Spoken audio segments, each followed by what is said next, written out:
Mark, weighing 325 pounds, and Sarah, having lost friends to heart attacks, faced concerns about Mark's health.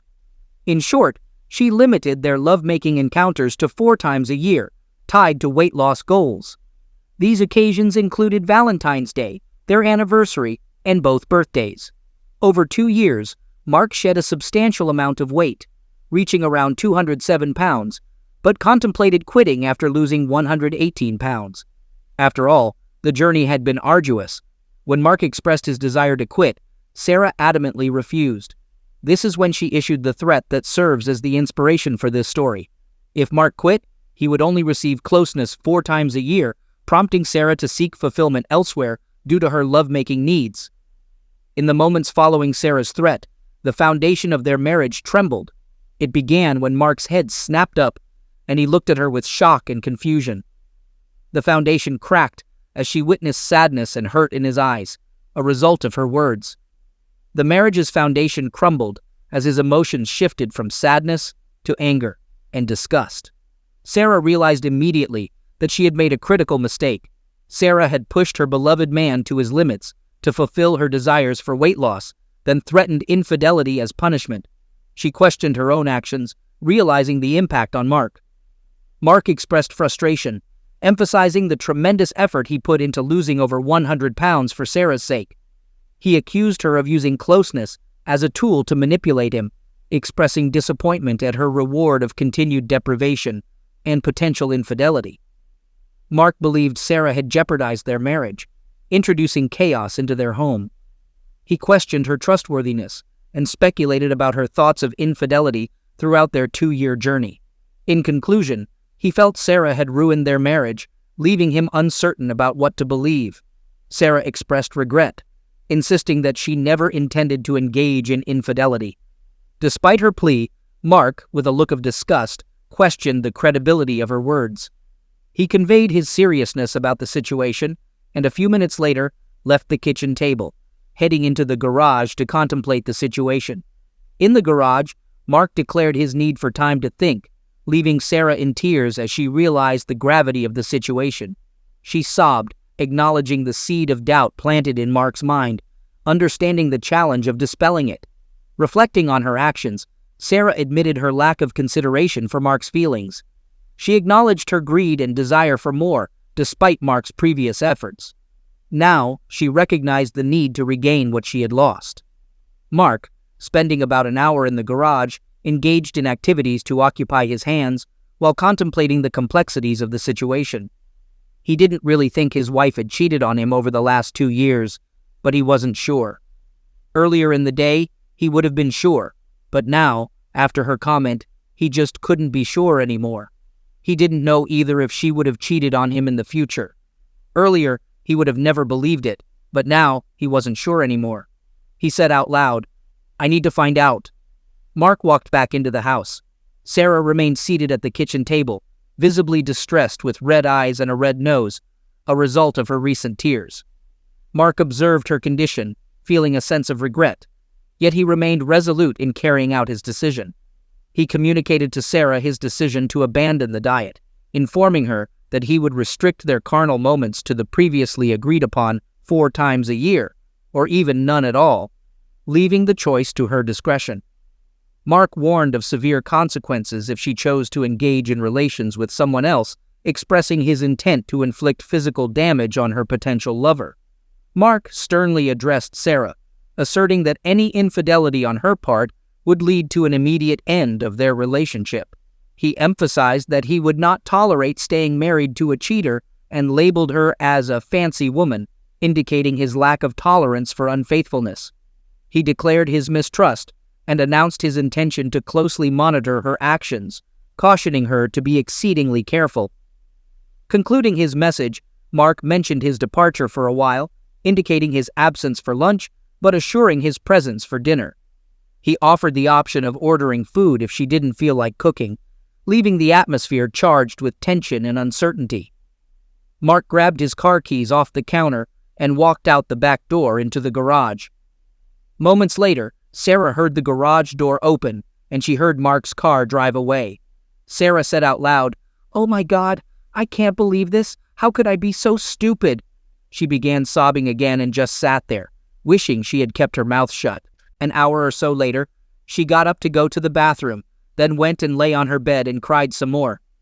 When Mark arrived home later that afternoon, he found her in the exact same position. Like so many husbands who suspected his wife of cheating, Mark decided to do some detective work on his own. He thought the easiest way to start was to drive to the telephone providers and request a printout of call logs on their home phone and on his wife's cell phone. Both were in his name, so he knew he would not be having any trouble getting the reports. The landline phone company told him he could have it electronically, and they were able to upload the call logs for the last 3 years onto a CD for him for a small fee. He gladly paid it and walked out of the office with everything he asked for. Yes, he requested 3 years because he wanted to be able to go back before he had started the diet to see if there had been any motivation for Sarah cutting him off in the first place. Next, he went to the cell phone company and requested identical data. They hesitated at first, since it was his wife's cell phone number he wanted the data for, but Mark pointed out that indeed it was a joint account with his name prominently on the records, so they had no reason to withhold any information he might request. They offered the data electronically as well, for a fee of $20. Mark thought it excessive, but probably worth the money, so he could more easily access the information. He did make a note, though, that perhaps he would rethink his cell phone provider in the future. Arriving at home around 4 p.m., Mark saw Sarah laying on their bed, sound asleep. He decided to let her sleep and went back to their home office, locking the office door so he would not be interrupted.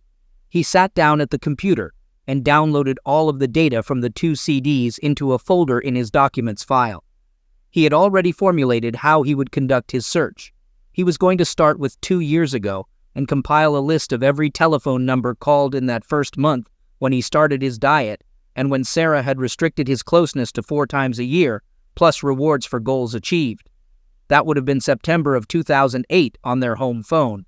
September had 96 calls to 19 different numbers. He found that using the format the phone company had provided for him, he could sort the data in a number of different ways. So he created a list by numbers, showing the number, the date, the time, and the duration of the call. Once he got the system figured out, it took him about an hour and a half to create that list for every call made from their home phone in the last 2 years. He was just about ready to start the same process on Sarah's cell phone data when he heard the office door knob rattle. The door was locked, so no one could come in, so he saved everything he had been doing and stashed away all evidence of what he had been doing.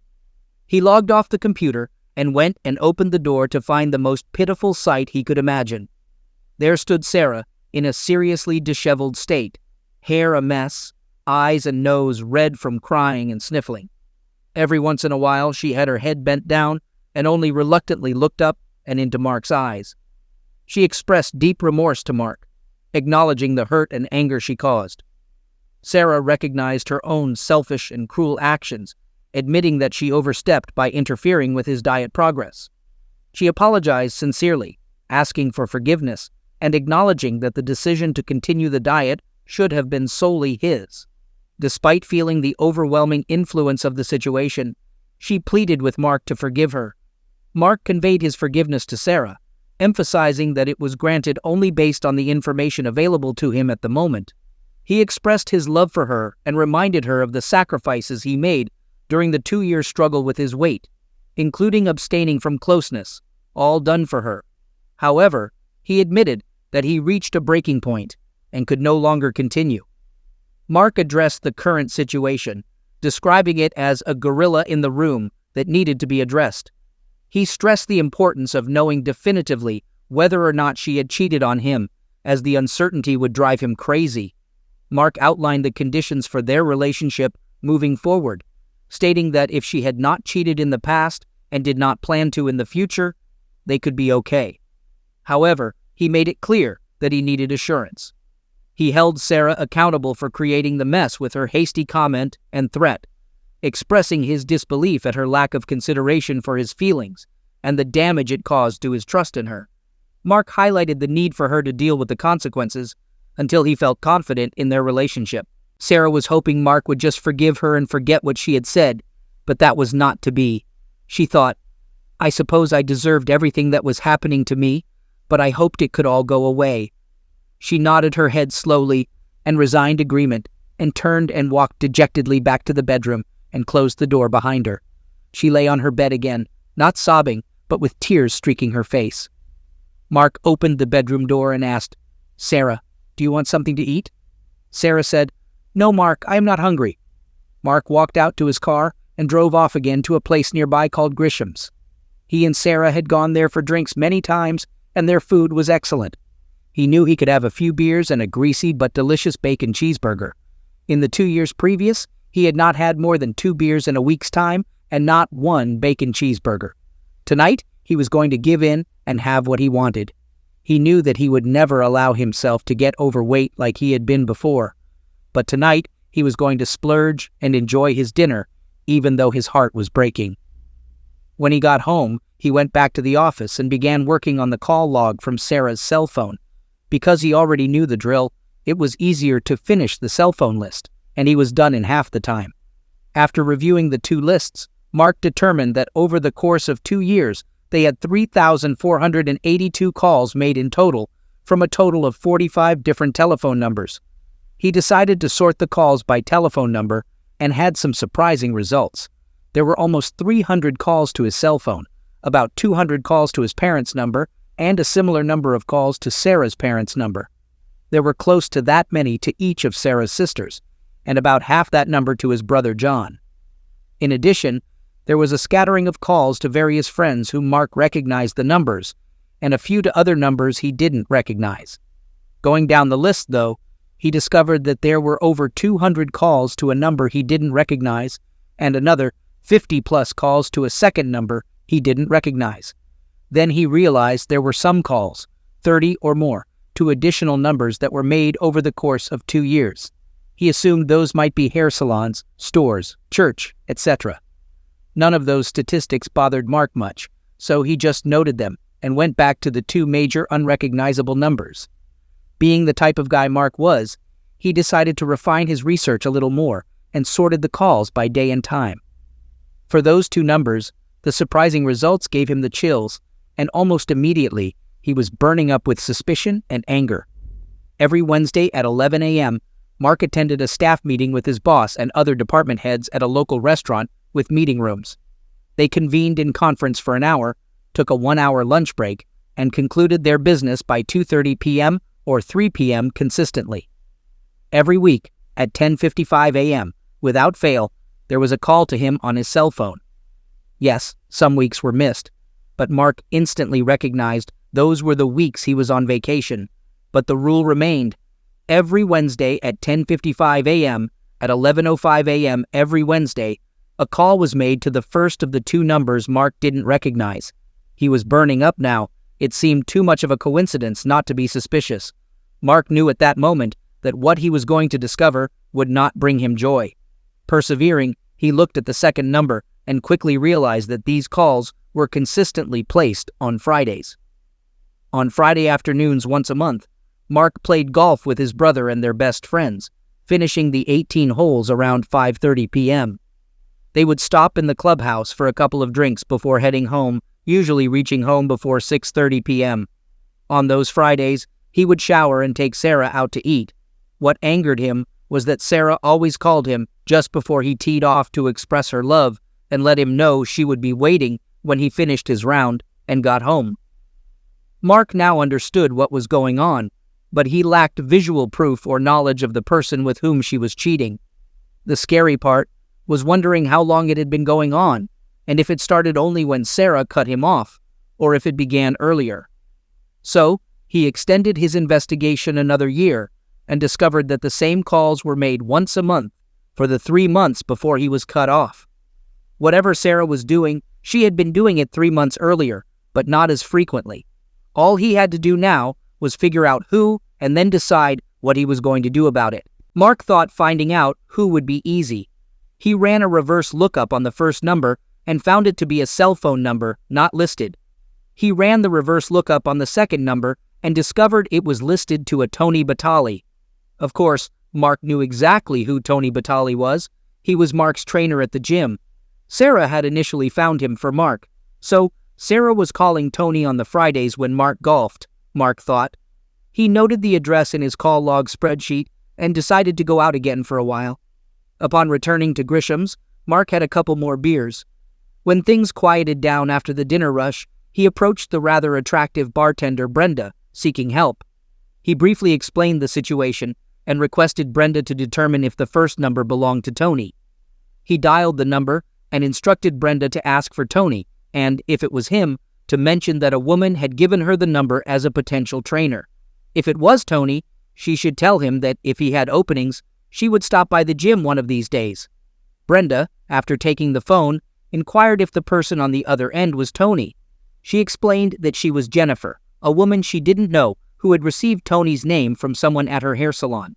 The suggestion was made during a conversation about getting in better shape. Jennifer provided some personal details, mentioning her age, 24, height, 5 feet 6 inches, and current weight, around 130 pounds. Despite feeling a bit scrutinized over the phone, she acknowledged that she could improve her fitness and happiness by reaching a weight of around 115 pounds. Expressing gratitude for the compliment, Jennifer inquired about Tony's availability. Upon learning that an opening had recently become available due to a client quitting, she expressed her interest. Jennifer indicated her intention to visit Tony in a couple of days to discuss the necessary steps to achieve her fitness goals. She thanked Tony and concluded the conversation, looking forward to meeting him soon. Mark sat there in amazement at what Brenda just did. She verified that it was Tony from the gym and discovered that indeed, he did smack on women who used him as a trainer. She even verified that he had an opening because of a dropout. Mark thought that dropout had to be me. Damn. Sarah already called Tony to tell him what happened and to warn him to be ultra careful. The funny thing, though, as he sat there feeling lower than dirt, was the humor in what Brenda had said. He didn't know or care how much she actually weighed. She was hot just like she was. She didn't need to lose an ounce anywhere. Mark smiled at her and told her she was too funny, and that he thought she was perfect the way she was, so she better stay away from Tony. He said, "No one could have a more perfect body than you do, Brenda." Brenda responded to Mark's compliment with a beautiful smile, expressing gratitude and addressing him as a kind sir. She acknowledged Mark's attractiveness, describing him as a hunk, and expressing confusion about why his wife would seek companionship elsewhere. Mark, reciprocating the smile, acknowledged Brenda's words. Mark admitted that 2 years ago, he might not have been considered a hunk, but he firmly stated that it didn't justify his wife's act of cheating. He thanked Brenda for her assistance, both in gathering information about Tony and boosting his deflated ego. Mark expressed his appreciation and mentioned that he should head home. He thanked Brenda once more for her support and understanding. Mark went home, and because it was late, he just went to bed. As he crawled into bed, he looked across at Sarah and was hit with a feeling of loss and disappointment. He didn't think he had ever been this low in his life, but he was also certain that before it was all over, he would feel even worse. Sarah had awakened slightly when he crawled in and said, "I love you, Mark." Mark just grunted at that and turned away from her and tried to sleep. Of course, he couldn't get to sleep right away and just lay there thinking for quite a while. He was certain that he heard a sob or two from Sarah, but she obviously had calmed down somewhat. In the morning, Mark woke up to find Sarah spooned against him, her body pressing into his back. Sensing his arousal, she reached around and placed her hand on him, expressing remorse for her previous words and requesting closeness.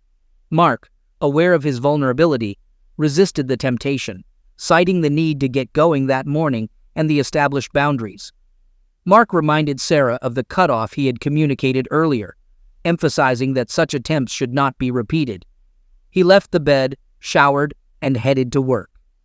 Sarah, left alone, muttered to herself about deserving the consequences of her words and the accompanying emotional pain. Upon reaching work, Mark confided in his boss about the issues at home, briefly explaining the situation and receiving support.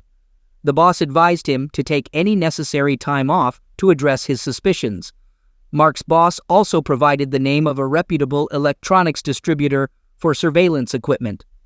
Expressing gratitude, Mark informed his boss that he would be taking time off from Wednesday through Friday, planning to pursue his suspicions.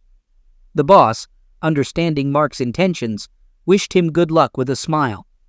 Mark went to the electronics distributor's location and found out that his boss had called ahead and instructed them to assist him with whatever he needed. Visual evidence seemed challenging for him, but he felt recording was manageable. He acquired 3 top-of-the-line bugs with battery life sufficient to transmit many hours of activity to a receiver within a couple of city blocks when the operator downloaded the data. When Mark got home, a special dinner awaited him on the table, his favorite lasagna with garlic bread and sweet green peas. He thanked Sarah for the wonderful meal and excused himself to go and watch some television. Sarah cleaned up the kitchen and joined him in the TV room, being cautious not to push in too close at bedtime. She headed to their bedroom, giving Mark the chance to plant one of the bugs inside their home phone, ensuring a complete record of every conversation on that phone. Both parties in the conversation would be heard. Though nervous about bugging Sarah's cell phone, he decided to proceed without worrying too much. It only took a few minutes, and he was done. Now he had a source of information from either phone. The challenging part Mark faced was planting a bug in Tony's phone. While Mark already had bugs on Sarah's phones, he considered the possibility that she might use a different phone, such as a payphone, to communicate with Tony. To cover all bases, Mark decided to try bugging Tony's phone. Recalling that Tony worked closely with a well-built blonde woman on Wednesday mornings, Mark suspected their interactions and felt the need to gather more information. He planned to seize the opportunity when Tony was preoccupied with the blonde woman to discreetly install the bug. Mark envisioned Tony being so engrossed with the blonde woman that he wouldn't notice Mark's actions. He went to the gym and saw Tony's phone sitting on his towel about 10 feet from where Tony was with the blonde. It would be risky to get the phone, but he thought, what the hell do I have to lose? He snuck in, slipped the phone into his pocket, backed out of the gym, and went into the men's room. There, he easily inserted the bug into Tony's phone. The tricky part would be getting the phone back on the towel. When he returned to the gym, he could see that Tony was wrapping it up with the blonde. He knew he would never make it to the towel and back without being spotted. Damn, he thought. How am I going to do this? After a few seconds, he decided to try to slide the phone across the floor to the towel, hoping to get it close enough so Tony wouldn't be suspicious. It involved some risk, but he went ahead and slid the phone. Despite making some noise, Tony, engrossed in the blonde, remained oblivious. Fortunately, he slid it forcefully enough for it to reach the towel, hitting it hard and sliding underneath. It was perfect. Mark believed there was no way Tony could be suspicious now, so he swiftly left the gym. At precisely 10:55 a.m., his cell phone rang. It was Sarah. She said she wanted to touch base before his meeting. Of course, Mark never disclosed he was off work the rest of the week, let alone skipping the meeting. After about 10 minutes, Mark began monitoring the bugs using the receiver from his car. Tony's phone rang, and he picked up quickly. Tony greeted Sarah, asking if she wanted to meet at his house as usual. Sarah expressed caution, stating Mark was highly suspicious, and they might need to quit meeting for a while to avoid trouble. Tony grumbled, reluctant to give up their encounters. Mark groaned as he heard Sarah's response. Acknowledging the risk, she admitted that the first time they had closeness, she knew she'd do anything to be with him. She initially cut Mark off to enjoy their time more with Tony. Though she loved him, she couldn't take the chance now. She suggested they might resume their weekly encounters in a few weeks, but, in the meantime, Tony would have to be content with one of his other girlfriends. Sarah wasn't jealous of Tony's other relationships and proposed considering meeting on the Fridays Mark went golfing. She needed time to think about it and promised to let Tony know if it could work out. Mark had suffered enough, making him sick and angry. He was determined to get revenge, having endured Tony's advances even before he started the diet. She had used the diet as an excuse to enhance her encounters with Tony. For the past 2.5 years, Sarah had been meeting with Tony every Wednesday and on the monthly golfing Fridays, totaling over 100 encounters. Mark questioned how she could claim to love him while engaging in such behavior, and speculated about the possibility of other involvements. Regardless, Tony's involvement alone was enough for Mark to decide on revenge against both of them. Over the next 2 days, he devised plans, established contacts, and ensured favorable conditions for the weekend. Monitoring phone taps, Mark discovered that Sarah had arranged a beautician appointment for Friday morning in a conversation on Thursday. In the conversation with her beautician Janine, Sarah explained her desire for a new and close-knessy hairstyle to distract Mark from suspicions of infidelity. She mentioned the intention to purchase provocative lingerie to further divert his attention. When asked about Tony, Sarah admitted she might temporarily reduce their encounters but laughed it off, suggesting it wasn't a permanent decision. Despite the laughter, Mark felt devastated by the revelations, yet his anger began to drive him, burying the hurt deep inside. Tony initiated contact on Friday, proposing an immediate rendezvous with Sarah. She expressed her intense desire, but conveyed her reluctance due to the risk involved, asking for patience until Mark's suspicions subsided. With each conversation, Mark's heartbreak deepened, struggling to comprehend any love in their relationship. He perceived Sarah's actions as purely selfish, devoid of concern or respect for him. Mark pondered where things had gone wrong, but remained determined to carry out his revenge. On Saturday, after lunch, the doorbell rang and Sarah opened it to find Brenda, who introduced herself as a friend of Mark's. Brenda mentioned Mark's approval for her to spend time by the pool. Sarah, taken aback, agreed to show her to the pool. However, Brenda noticed Sarah's lack of a smile, and a subtle smile appeared on her face. Shortly after, Sally and Linda arrived, both informing Sarah that Mark had invited them to use the pool. They shared their connections with Mark, Sally having worked with him for years, and Linda having served them at Grisham's. Sarah, confronted with the presence of 3 attractive women, began to feel uneasy, contemplating various possibilities. The 3 women settled on chaise lounge chairs, applying suntan lotion to themselves. It didn't take them long to agree to apply sunscreen to each other to ensure they didn't miss any spots. Once they were thoroughly coated, they lay on the loungers and began soaking in the sun. Shortly afterward, they decided an all-over tan would be better. Each woman tied the strings on their bikini tops and dropped them on the towel beside the lounger. Sarah was upset and wanted to ask them to leave, but since Mark had invited them, she had to tread lightly, knowing she was already on thin ice with him. At 3:30 p.m., Brenda approached Sarah and took a seat, revealing that she worked as a bartender at Grisham's. She disclosed that on the night Sarah issued the ultimatum, Mark had stopped by for a few drinks and shared all the details about their situation. Sarah appeared startled, and Brenda expressed her belief that Sarah had made a significant mistake. Continuing, Brenda informed Sarah that Mark was now suspicious and actively investigating their situation. She conveyed Mark's warning to Sarah, stating that if he discovered past or future infidelity, he intended to be carnal with Brenda, Sally, and Linda for each instance of cheating. Sarah, shocked, attempted to respond, but Brenda interjected, adding that Mark also planned to question Sarah, and if she lied, he would be carnal with one of them for each lie. Brenda hinted that they found Mark attractive and were open to being carnal with him. Brenda, already aware of Sarah's past infidelity, anticipated Mark's carnal involvement with her. She also anticipated that Sarah, in an attempt to conceal her actions, would likely lie, leading to a busy time for Mark, satisfying the 3 women. Sally joined Brenda and took a seat, sharing that she had known Mark for several years and always found him handsome and sweet. Despite his weight gain, she believed he remained the same sweet guy she had known. Sally admitted to having a crush on him, which had only intensified since he lost the excess weight. She acknowledged the troubles between Sarah and Mark and expressed her willingness to pursue a relationship with Mark, stating that he could have her anytime he wanted. Linda also chimed in, expressing that she had been observing Sarah and Mark for a couple of years. She noticed the love Mark showed for Sarah, and she made it clear that she had her eye on them. Linda's statement suggested her interest in Mark and her observation of their relationship dynamics. Linda acknowledged Mark's kindness and consideration towards Sarah, expressing admiration for their relationship. She mentioned feeling fortunate to witness such a loving connection and admitted to fantasizing about being in Sarah's position. Linda acknowledged Mark's remarkable weight loss of 118 pounds to make Sarah happy and his transformation into a hunk. She conveyed her admiration for him and expressed a desire to have a man like him in her life. At precisely 4 p.m., as planned, Mark walked out onto the pool deck, observing the presence of Sarah and the three women. He greeted Sarah and commented on the women's improved tans.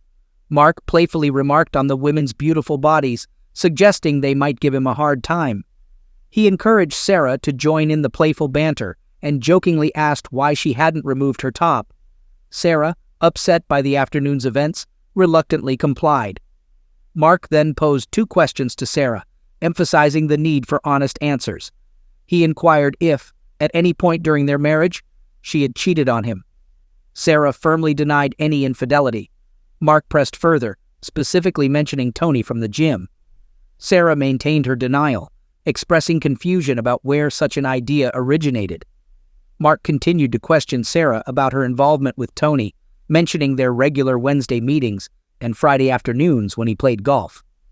Despite Mark's detailed knowledge of her affair, Sarah, shocked, stuck to her denial, hoping he lacked concrete evidence. Each of the women present, Brenda, Sally, and Linda, sat with satisfied grins, anticipating the unfolding revelation. Mark proceeded to expose the evidence he had gathered, including phone logs from both the landline and Sarah's cell phone. He described the pattern of calls, pointing out the regularity of her contact with Tony. Mark even had Brenda call the number, confirming it belonged to Tony. Although Mark didn't possess pictures of Sarah and Tony together, he expressed his conviction that the weekly calls were not innocent. In shock, Sarah realized the extent of Mark's knowledge, understanding that their relationship was about to face significant challenges. As she attempted to respond, Mark intervened, stating that there was little to be said and nothing that could convince him of her innocence. Despite his deep love for her, Mark admitted that his current emotions, hurt, disgust, and anger, outweighed his love. Mark introduced the 3 women, Sally, Linda, and Brenda, explaining their connections to him. He described Sally as a longtime work associate, acknowledging her beauty and sweetness. Mark disclosed that he was aware of Sally's crush on him, but he never acted on it out of respect for his marriage to Sarah. Sally smiled, recognizing their genuine friendship. Linda's acquaintance with Mark began during their visits to Grisham's when she served them. Mark revealed Linda's fantasy of being with him, emphasizing her admiration for him. He complimented Linda's physical attributes, particularly praising her chest. Mark expressed his intention to indulge in the experience with Linda. Brenda, the newest acquaintance, was introduced as a seasoned bartender who showed empathy and compassion during a conversation about Mark's distress at Grisham's. Mark highlighted Brenda's assistance in obtaining information and forming a connection with her. As Mark spoke, Sarah teetered on the edge of a breakdown, visibly emotional. Tears flowed and her breathing became erratic. Despite her desire to convey something to Mark, she remained silent. Mark, acknowledging the interest expressed by the 3 women, revealed his anticipation of enjoying carnal encounters with them, exploring sensuality in every aspect. However, he reiterated his commitment to not be unfaithful in his marriage and expressed the need to end the marriage with Sarah to pursue these relationships. Mark conveyed his reluctance to violate his pledge and asserted that terminating the marriage was the only solution. Brenda produced divorce papers from her bag and informed Sarah, a bartender by night and a process server by day, that she was being served. Sarah, overwhelmed with emotions, broke into tears at the delivery. In an attempt to plead with Mark, she apologized profusely and expressed her love, pleading with him to reconsider. Mark responded, expressing doubt about Sarah's love, citing her actions over the past 2 years as evidence. He emphasized that the issue went beyond a couple of instances, believing it occurred over 100 times. The court hearing was set for next Friday, and after the legal separation, Mark planned to commence relationships with the 3 women. He suggested that indulging in pleasures with them might help him find forgiveness for Sarah's affair with Tony and understand the satisfaction it brought her. Mark expressed the hope that a lasting connection with the new relationships could provide the love and support he had believed he had with Sarah. Mark informed the 3 women that it was time for them to leave, assuring them that he would be in touch individually. He then went into the house to gather a few belongings, preparing for a stay at a hotel until Friday, when either he or Sarah would officially move out. Unable to form coherent thoughts, Sarah remained seated by the pool, now crying softly. Mark emerged through the patio doors, placed his suitcases down, and approached her. Sarah wasn't sure what more he had to say, but it quickly became evident. Mark reminded her of the consequences he had forewarned for her lover. As it turned out, when she supposedly canceled on Tony the previous day, he pursued a relationship with the well-endowed blonde co-worker he warmed up with every Wednesday morning from 9:30 a.m. to 10:30 a.m., his prelude before their rendezvous. It seems Brenda, Sally, and Linda will have a similar effect on Mark, hoping it transforms him into a love-making dynamo for them. By the way, the blonde was Gino Margarella's wife. Gino took offense to Tony's involvement with his wife, and he, along with a couple of his associates, subjected Tony to a severe beating. Tony's face is now a mess, with a few remaining teeth and some broken ribs. Gino even allowed Mark the privilege of delivering a significant blow to Tony's groin. The outcome? It's doubtful Tony will produce any more hot seed, and there's skepticism about his ability to engage in love-making activities again. Mark, of course, will deny any involvement in Tony's fate. Moreover, Friday, being his golf day, conveniently provides Mark with an alibi through his brother and friends. Wishing Sarah a great life, Mark informed her they would meet in court the following Friday. That day, Sarah was left alone in tears. Within the next 2 hours, she packed her bags and headed to her mother's place. The divorce process took 7 months, leaving Sarah devastated and sinking into deep depression. Contrary to what he claimed about the other ladies, Mark had no intention of following through. Instead, he found solace in 2 golden retrievers and ultimately discovered unconditional true love.